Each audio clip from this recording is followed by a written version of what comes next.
Bonjour à tous.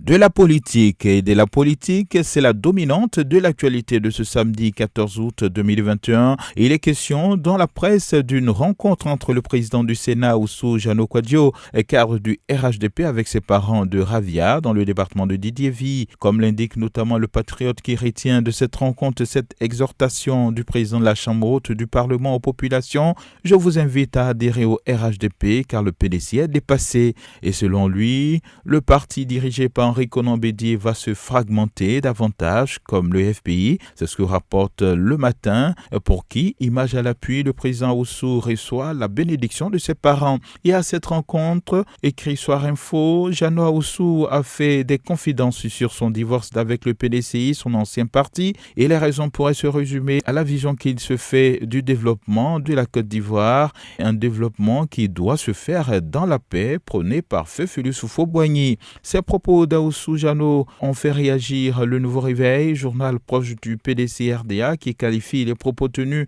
par ce texte proche de Bédié d'injures. Le confrère estime notamment que dans la forme, c'est une sortie inopportune qui s'apparente à une campagne hors saison.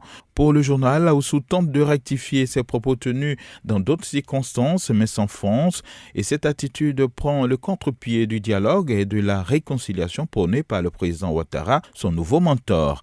Et sous forme de défi, le journal conclut pour dire que malgré tous les assauts, le Grand Centre reste un bastion imprégnable du PDC-RDA. Enseignement supérieur, Fraternité Matin fait un focus sur l'avancement des travaux de l'université de Bondoukou, et selon son constat, la présidence, la bibliothèque centrale et le château d'eau sont déjà sortis de terre et avancent au rythme satisfaisant selon le chef du projet, et qui rappelle que l'entreprise chinoise qui doit réaliser ce projet qui s'étend sur 305 hectares a 24 mois pour le livrer, car d'ici l'année académique 2022-2023, les premiers étudiants doivent effectuer leur entrée. Parlons toujours de formation. Le Nouveau Réveil nous informe que 800 élèves maîtres en fin de formation auraient été recalés pour insuffisance de rendement, et cela après l'évaluation dans le cadre de l'examen du diplôme d'instituteur adjoint stagiaire, le DIAS, un diplôme donnant accès aux stages pratiques. Et citant une source proche du ministère de l'Éducation nationale pour expliquer cette décision, le journal écrit que celui-ci affirme que les 800 élèves du CAFOP concernés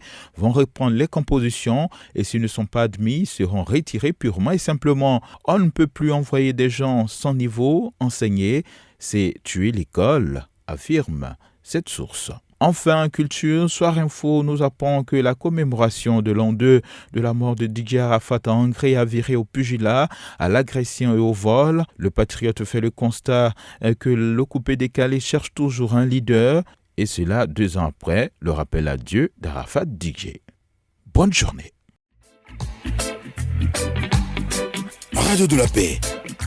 Se parler, s'écouter, se comprendre.